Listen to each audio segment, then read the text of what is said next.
I'm Terry McCall. I'm the mountain bike editor at Canadian Cycling Magazine, and we're here with the new Norco Range doing a kind of long-term review. This bike is completely new with a new virtual high pivot rear suspension design.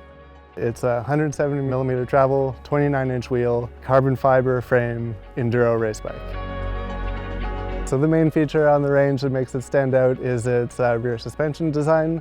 It uses a virtual pivot point, an idler pulley, and a rearward axle path to give you a kind of trophy truck feel that kind of feels like a small downhill bike on the trails. The virtual part of virtual high pivot is that there's no single axle point. It's this whole unit moves around to create a kind of floating pivot point, and then it's a high pivot because the pivot is way up here. That's also where the idler pulley sits, and that lets the rear wheel go backwards without creating chain tension. So you don't get that pedal kickback, you don't get that harsh landing, just get that nice smooth travel.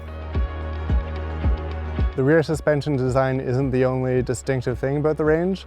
Norco's carried its size-specific geometry to new depths with the range. There's still size-specific rear chainstays and seat tube angles, but for the range they've also extended that to a size-specific head tube angle.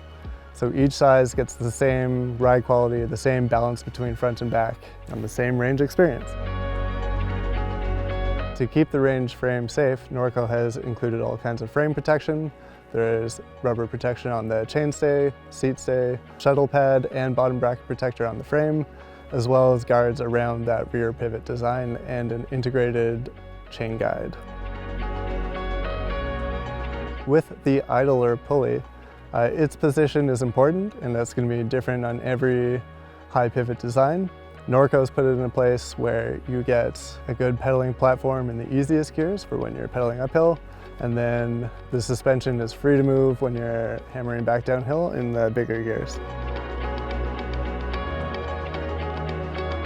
So there's a couple of really important small details with the Norco's included on the frame. There's room for a water bottle in the front triangle. There's also mounts for holding a strap to hold a tube or snacks while you're riding. And then in the cavity where that shock sits, there's an opening at the back so the water doesn't collect in the frame, it just drains out as you're going along. There's also a small rubber protector to keep as much of that muck out of the shock area as possible. So the range we're testing is the Range C2. Norco's made an interesting decision where they've spec'd a RockShox Zeb Ultimate 170 fork with a FoxShox DPX2 factory coil shock. And that's giving you the best suspension performance at this range. And then they've tried to keep the price down with E13 wheels, a GX 12-speed Eagle drivetrain that's reliable, durable, and you still get the best suspension performance that the frame was designed for. Norco's completely redesigned the range, and they've turned it into an all-out enduro race bike.